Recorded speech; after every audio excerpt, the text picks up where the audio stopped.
Alcoholics അനോണിമസിൻ്റെ ആദ്യത്തെ പടിയിൽ പറയുന്നത്, മദ്യത്തിന് മുന്നിൽ ശക്തിഹീനരെന്ന് ഞങ്ങൾ സമ്മതിച്ചു, ഞങ്ങളുടെ ജീവിതം അനിയന്ത്രിതമായിപ്പോയി. മദ്യത്തിന് മുന്നിൽ ശക്തിഹീനരെന്ന് ഞങ്ങൾ സമ്മതിച്ചു, അല്ലെങ്കിൽ വി അഡ്മിറ്റഡ് എന്നാണ്, അല്ലെങ്കിൽ ഞങ്ങളുടെ ജീവിതം അനിയന്ത്രിതമായിപ്പോയി. എന്തുകൊണ്ടാണ് ഈ ഞങ്ങൾ? ആരാണ് ഈ ഞങ്ങൾ? സാധാരണ അവിടെ പറയേണ്ടത് മദ്യത്തിന് മുന്നിൽ ശക്തിഹീനരെന്ന് ഞാൻ സമ്മതിച്ചു, എൻ്റെ ജീവിതം അനിയന്ത്രിതമായി പോയ എന്നല്ലേ. ബിഗ് ബുക്കിൽ എന്തുകൊണ്ടിത് വി, അല്ലെങ്കിൽ ആ പടികളിലെല്ലാം നമ്മൾ എന്നുള്ള വാക്കുകളാണ് ഉപയോഗിക്കുന്നത്? കാരണം സ്റ്റെപ്പ് എപ്പോഴും രണ്ട് പേരായിട്ട് ചെയ്യുന്നതാണ്. ഒന്ന് ആൽക്കഹോളിക്കായിട്ടുള്ള ഞാനും എൻ്റെ സ്പോൺസറും, അല്ലെങ്കിൽ മറ്റൊരർത്ഥത്തിൽ ഈ വി അവിടെ കൊടുത്തിരിക്കുന്നത് നമ്മുടെ സപ്പോർട്ട് ഗ്രൂപ്പായ ആൽക്കഹോളിക്സ് അനോണിമസിൻ്റെ മീറ്റിങ്ങിൻ്റെ പ്രാധാന്യത്തെക്കുറിച്ചും കൂടി പറയാനാണ്. അപ്പോൾ തീർച്ചയായും വി, ഞാൻ എന്നല്ല, ഞങ്ങൾ സമ്മതിച്ചു എന്നുള്ളതാണ്. അപ്പോൾ സാധാരണ എൻ്റെ സ്പോൺസറൊക്കെ, ആദ്യത്തെ സ്പോൺസറായിരുന്ന കെൻ കന്നത്ത് റോബർട്ട്സൺ പറഞ്ഞു, മദ്യത്തിന് മുന്നിൽ ശക്തിഹീനനാണെന്ന് ഞങ്ങൾ എന്ന് പറയുന്ന ആ സ്ഥലത്ത് ഞങ്ങൾ വെട്ടിയിട്ട് ഷിബു എന്ന് അവിടെ എഴുതണം. അപ്പോൾ മദ്യത്തിന് മുന്നിൽ ശക്തിഹീനനെന്ന് ഷിബു സമ്മതിച്ചു, ഷിബുവിൻ്റെ ജീവിതം അനിയന്ത്രിതമായി പോയി. അതിന് വേറൊരു കാരണം കൂടിയുണ്ട്. കാരണം ഈ നമ്മൾ എന്നൊക്കെ പറയുമ്പോൾ വേറെ എവിടെയോ കിടക്കുന്ന എന്തെങ്കിലും സംഭവമാണെന്ന് നമുക്ക് തോന്നിപ്പോകും. അപ്പോൾ അവിടെ പേരെഴുതി വെച്ചാൽ, ബിഗ് ബുക്കിൽ പേരെഴുതി വെച്ചാൽ നല്ലതാണെന്ന് എൻ്റെ സ്പോൺസർ എന്നോട് പറഞ്ഞതായ ഈ സന്ദർഭത്തിൽ ഞാൻ ഓർക്കുകയാണ്. സ്റ്റെപ്പ് എപ്പോഴും നമ്മൾ ചെയ്യേണ്ടത് മറ്റൊരു ആളുടെ അല്ലെങ്കിൽ ഒരു സ്പോൺസറുടെ സഹായത്താലാകുന്നതാകും നല്ലത്. എന്തുകൊണ്ടാണ് അങ്ങനെ ഒരു കൺസെപ്റ്റ് ആൽക്കഹോളിക്സ് അനോണിമസ് പറയുന്നത്? കാരണം അവിടെ ഒരു ശക്തി നമ്മൾക്ക് സംഭവിക്കും. പ്രത്യേകിച്ച് ഒരു ഗ്രൂപ്പിൻ്റെ മുന്നിൽ വെച്ചിട്ടാണ് നമ്മളിത്, ഒരു ഗ്രൂപ്പ് ഓഫ് പീപ്പിളെ ഒന്നിച്ചു ചേർന്നാണ് ഇതൊക്കെ ചെയ്യുമ്പോൾ കൂടുതൽ ശക്തി കിട്ടുമെന്നൊക്കെയാണ് നമ്മുടെ പഴമക്കാരൊക്കെ നമ്മളോട് പറയുന്നതായിട്ട് ഞാൻ കേട്ടിട്ടുള്ളത്. എൻ്റെ ജീവിതത്തിൽ ഈ പവർലെസ് ആയിട്ടുള്ള സംഗതിയാണ് എനിക്ക് ആൽക്കഹോളിസത്തിന് മുമ്പിൽ, അല്ലെങ്കിൽ ആൽക്കഹോളിസം എന്ന് പറയുന്ന രോഗത്തിന് മുമ്പിൽ ശക്തിഹീനനാണ് എന്ന് പറയുമ്പോഴും എനിക്ക് പലപ്പോഴും ഈ അൺമാനേജബിൾ ആയിട്ടുള്ള കാര്യങ്ങൾ എൻ്റെ ജീവിതത്തിൽ സംഭവിച്ചു എന്ന് പറയുന്നത് ചിന്തിക്കാൻ പോലും സാധിക്കുന്നില്ല. അങ്ങനെയൊന്നും സംഭവിച്ചിട്ടില്ല എന്നായിരുന്നു എൻ്റെ ഒരു കാഴ്ചപ്പാട്. കാരണം 4 വർഷം കൂടി നിർത്തിയ ആൾ പിന്നീട് കുടിച്ച് 5 വർഷം കഴിഞ്ഞിട്ടുമായിരുന്നു എനെ കണ്ടെത്തിയത്. അപ്പോൾ ആ 5 വർഷം കൊണ്ട് ഞാനെടുത്ത ആ ഒരു സ്ട്രഗിളും, ആദ്യം 4 വർഷം കൂടി നിർത്തിയതിന് തൊട്ട് മുമ്പെടുത്ത കുറേ സ്ട്രഗിളുകളും ഒക്കെ എന്നെ ഒരു ചിന്തയിലേക്ക് എയിലെത്തിയപ്പോൾ തന്നെ വരുത്തി, ഞാൻ മദ്യത്തിന് മുന്നിൽ ശക്തിഹീനനാണെന്ന്. പക്ഷേ അൺമാനേജബിലിറ്റിയെ പറ്റി എന്നെ കൂടുതൽ കാര്യങ്ങൾ പറഞ്ഞ് മനസ്സിലാക്കി തന്നത് എൻ്റെ സ്പോൺസർ തന്നെയാണ്. എൻ്റെ സ്വന്തം ശക്തി കൊണ്ട് കുടി നിർത്താമെന്ന് വിചാരിച്ചിരുന്ന പല നാളുകളിലും എനിക്കത് സാധിച്ചിരുന്നില്ല. അല്ലെങ്കിൽ ഒരു ഗ്യാപ്പിട്ട് 2 മാസം 3 മാസമൊക്കെ കുടി നിർത്തി കഴിഞ്ഞാൽ വീണ്ടും കുടിച്ചിരുന്നു. അല്ലെങ്കിൽ ഒരാഴ്ച 2 ആഴ്ച എന്തെങ്കിലും ഒരു വലിയ ഇഷ്യൂ ഉണ്ടാകുമ്പോൾ ഞാൻ കുടി നിർത്തിയിരുന്നു. പക്ഷേ എനിക്ക് വീണ്ടും കുടി തുടങ്ങുമ്പോഴെല്ലാം എൻ്റെ ഈ പവർലെസ്നെസ്സിനെ ബോധ്യപ്പെടുത്താൻ എനിക്ക് സാധിച്ചിരുന്നു. എനിക്ക് പലപ്പോഴും ഞാനൊരു ബിഞ്ച് ഡ്രിങ്കറാണോ എന്ന് ചോദിച്ചായിരുന്നെങ്കിൽ ചിലപ്പോൾ ഞാൻ മന്ത്സ് ഒക്കെ നിർത്താനായിട്ട് എനിക്ക് സാധിക്കുമായിരുന്നു. 1 മാസമോ 2 മാസമോ ഒക്കെ കുടി നിർത്താനൊക്കെ ആയിട്ട് സാധിക്കുമായിരുന്നു. അല്ലെങ്കിൽ ഒരാഴ്ച 2 ആഴ്ചയൊക്കെ എനിക്ക് കുടി നിർത്താൻ സാധിക്കുമായിരുന്നു. അപ്പോൾ അത് ഒരു പക്ഷേ ഞാനൊരു ബിഞ്ച് ഡ്രിങ്കർ ആയിരിക്കും. ഏതായാലും ബിഞ്ച് ഡ്രിങ്കർ ആണെങ്കിലും ഒരു മദ്യാസക്തനാണ് എന്നുള്ള കാര്യത്തിൽ എനിക്ക് യാതൊരുവിധ സംശയവും എയിൽ വന്നപ്പോൾ ഉണ്ടായിരുന്നില്ല. അതായത് ഞാൻ മദ്യം എടുത്തു കഴിയുമ്പോൾ പിന്നീട് എന്താണ് സംഭവിക്കുന്നത് എന്നുള്ളത് കൃത്യമായൊരു ചിത്രം എനിക്കുണ്ടായിരുന്നു എന്നുള്ളതാണ്. അതുകൊണ്ടാണ് ഞാൻ പവർലെസ്നെസ് ആണ് എന്ന് സമ്മതിക്കുന്ന ഞാൻ തയ്യാറായിരുന്നു. പക്ഷേ അൺമാനേജബിലിറ്റി എനിക്ക് സമ്മതിക്കാനായിട്ട് കുറച്ച് കാലങ്ങളെടുത്തു എന്ന് തന്നെ വേണം കരുതാൻ. ഈ അൺമാനേജബിലിറ്റി മനസ്സിലാക്കാനായിട്ട് എനിക്ക് കഴിയാതിരുന്നത്, ഒരു പക്ഷേ ഇതെല്ലാം കടന്നിരുന്നൊരു ബ്ലൈൻഡ് സ്പോട്ടിലായിരുന്നു. എനിക്ക് കണ്ണുകൊണ്ട് കാണാൻ കഴിയാത്ത, എൻ്റെ ചിന്തകളിലേക്ക് കടന്നു വരാൻ കഴിയാത്ത ഒരു സൈഡിലായിരുന്നു അത് ഇരുന്നത്. അത് അല്ലെങ്കിൽ ഒരു പക്ഷേ എൻ്റെ ചില ഡിനയലുകൾ കൊണ്ട്, അല്ലെങ്കിൽ നിഷേധങ്ങൾ കൊണ്ടായിരിക്കാം എനിക്ക് അൺമാനേജബിലിറ്റി മനസ്സിലാക്കാൻ സാധിക്കാതെ പോയി. ഞാൻ ആദ്യമായി പറഞ്ഞതുപോലെ തന്നെ നല്ലൊരു വർക്ക് ചെയ്യുന്ന, അല്ലെങ്കിൽ ബിസിനസ് നന്നായിട്ട് ചെയ്യുന്ന ഒരാളായിരുന്നു.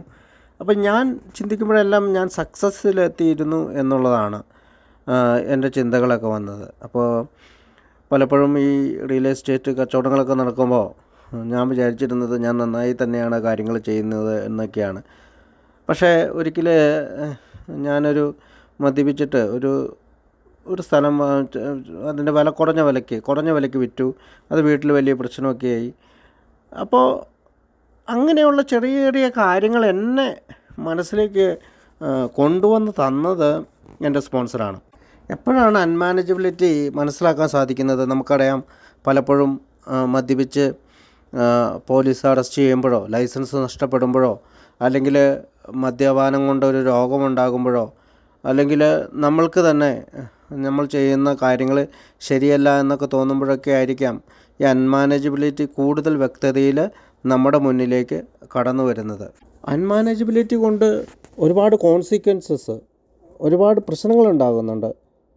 പക്ഷെ ആ പ്രശ്നങ്ങൾ സഹിക്കാൻ തയ്യാറാകുന്ന ഒരു അംഗം സർവൈവ് ചെയ്ത് കഴിഞ്ഞ് അല്ലെങ്കിൽ സുബോധാവസ്ഥയിലേക്ക് കൂടുതൽ കാലം നീട്ടിയെടുക്കുമ്പോൾ അദ്ദേഹത്തിന് മനസ്സിലാവും ആ കോൺസിക്വൻസിന് അദ്ദേഹം നന്ദി പറയും. സാധാരണ ഒരു ലൈസൻസ് നഷ്ടപ്പെടുന്ന ഒരാളോ, അല്ലെങ്കിൽ മദ്യപിച്ചൊരു വാഹനമുണ്ട് അപകടം ഉണ്ടാകുന്ന ആളോ, പോലീസ് അറസ്റ്റ് ചെയ്ത് ജയിലിൽ കിടക്കുന്ന ആളോ, അല്ലെങ്കിൽ ഒരു അപകടമുണ്ടായി തൻ്റെ ശരീരത്തിന് പരിക്ക് പറ്റി ആശുപത്രി കിടക്കുന്ന ആളോ ദൈവത്തിന് നന്ദി പറയാറില്ല. പക്ഷേ അതിന് ശേഷം, ആ കോൺസിക്വൻസസ് വന്നതിന് ശേഷം ഒരു ആൽക്കഹോളിക്കായിട്ടുള്ള ആൾ എത്തുമ്പോൾ അവർ പറയുന്നത് പലപ്പോഴും മനസ്സിൽ വിചാരിക്കുന്നതും, ദൈവമേ അങ്ങേക്ക് നന്ദി, എനിക്ക് ആ സംഭവം ഉണ്ടായതിൽ, അതുകൊണ്ടാണല്ലോ എനിക്ക് തുടരാൻ സാധിച്ചത് എന്നുള്ളതാണ്. അപ്പോൾ കോൺസിക്വൻസസ് ഉണ്ട്. അപ്പോൾ ആ കോൺസിക്വൻസസ് നന്മയായിട്ട് മാറും. പലപ്പോഴും ഇത് മനസ്സിലാക്കണമെങ്കിൽ ഈ ഡിനയൽ സ്റ്റേജ് മാറിയിരിക്കണം. കാരണം കഴിഞ്ഞ ദിവസം ഞാൻ എൻ്റെ സ്പോൺസറായിട്ട് സംസാരിച്ചപ്പോൾ നമ്മുടെ ഒരാൾ ജയിലിൽ കിടക്കുന്നുണ്ട്. അപ്പോൾ അയാളോട് സംസാരിച്ചപ്പോൾ അയാൾ പറഞ്ഞത് എൻ്റെ ലൈഫ് അൺമാനേജബിൾ അല്ല എന്നുള്ളതാണ്. അപ്പോൾ ഈ സ്പോൺസറായിട്ടുള്ള അയാളോട് ചോദിച്ച്, നിങ്ങൾ ഇപ്പോൾ എവിടെയാണ് നിൽക്കുന്നത്? ജയിലിൽ. അപ്പോൾ നിങ്ങൾ പറയുന്നു നിങ്ങളുടെ ലൈഫ് അൺമാനേജബിൾ അല്ല എന്ന്. അപ്പോൾ ഓരോരുത്തരുടെ ചിന്താഗതിക്ക് അനുസരിച്ചാണ് അല്ലേ, ഓരോരുത്തരും എവിടെയാണ് ഞാൻ നിൽക്കുന്നത്, എന്തുകൊണ്ടാണ് ഞാൻ ഇവിടെ വന്നെത്തിയത് എന്നൊക്കെ ചിന്തിക്കുന്നതിനനുസരിച്ചിട്ടുള്ളതാണ് ഈ അൺമാനേജബിലിറ്റിയെക്കുറിച്ചുള്ള ഒരു ധാരണ കിട്ടുന്നത്. തീർച്ചയായും എനിക്കിന്നറിയാം, ഇപ്പോൾ കുറേ കാലമായിട്ട് മദ്യപിക്കാതിരിക്കുന്ന ഞാൻ സഞ്ചരിക്കുമ്പോൾ ഉണ്ടാകുന്ന എൻ്റെ സ്വഭാവ വ്യത്യാസങ്ങൾ, വളരെ പെട്ടെന്ന് എല്ലാ സമയവും തെറിയും കാര്യങ്ങളും ഒക്കെ പറഞ്ഞുകൊണ്ടിരുന്ന എനിക്ക് ഇന്ന് ആ സബ്സ്റ്റൻസ് അല്ലെങ്കിൽ ആൽക്കഹോൾ യൂസ് ചെയ്യാത്തത് കൊണ്ട് തന്നെ എനിക്ക് അധികം അത് യൂസ് ചെയ്യേണ്ടി വരുന്നില്ല, തെറിവാക്കുകൾ യൂസ് ചെയ്യേണ്ടി വരുന്നില്ല. ഞാനൊക്കെ തെറിവാക്കുകൾ ഒരു ദിവസം ഒരു 24 മണിക്കൂറിൽ 250-300 തവണയൊക്കെ ഉപയോഗിച്ചുകൊണ്ടിരുന്ന ആൾ അതിങ്ങനെ കുറഞ്ഞ് മാസത്തിൽ അല്ലെങ്കിൽ ആഴ്ചയിലൊരിക്കലായി, മാസത്തിലൊരിക്കലായി, അല്ലെങ്കിൽ വർഷത്തിലൊരിക്കലായി ഒക്കെ അങ്ങനെ കുറയുന്നുണ്ട്. അപ്പോൾ നമ്മൾ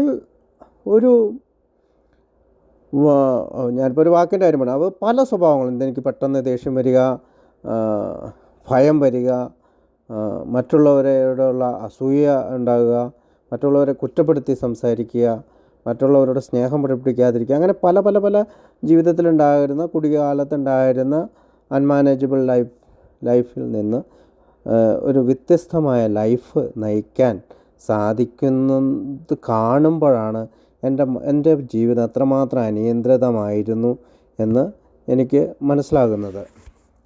ബുദ്ധി കൊണ്ടുള്ള ഒരു ചിന്തയിലൂടെയല്ല ഞാൻ പലപ്പോഴും അൺമാനേജബിലിറ്റിയെ ചിന്തിക്കുന്നത്.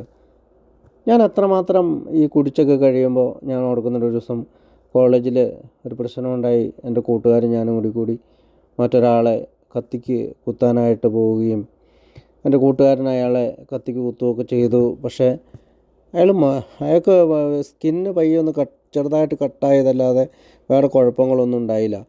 പക്ഷെ അന്ന് ആ നടന്ന സംഭവം പിന്നീട് ഞാൻ എത്തിയപ്പോൾ ഞാൻ ചിന്തിച്ചത്, അന്ന് അയാൾക്ക് എന്തെങ്കിലും ആഴത്തിൽ മുറിവേക്കുകയോ അയാൾ മരണപ്പെടുകയൊക്കെ ചെയ്തായിരുന്നെങ്കിൽ എൻ്റെ ജീവിതം എവിടെ ഉണ്ടാകുമായിരുന്നു. മറ്റൊരു സന്ദർഭത്തിൽ ബാറിലുണ്ടായ ഒരു അടിയിൽ അതിക്രൂരമായിട്ട് ഒരാളെ കുറേ ആളുകളൊക്കെ കൂടി, ഞാൻ ഉൾപ്പെടെയുള്ള കുറേ ആളുകൾക്ക് കൂടി മർദ്ദിക്കുകയും പിന്നീട് അത് പോലീസ് കേസാവുകയൊക്കെ ചെയ്തു.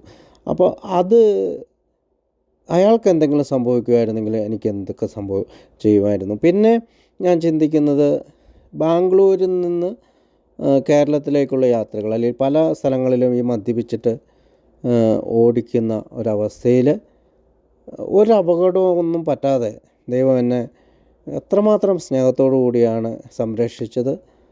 ഒരു 32-ാമത്തെ വയസ്സിൽ ആത്മഹത്യ ചെയ്തേക്കാമെന്ന് വിചാരിച്ചിരുന്ന എനിക്ക് അന്ന് എന്തെങ്കിലും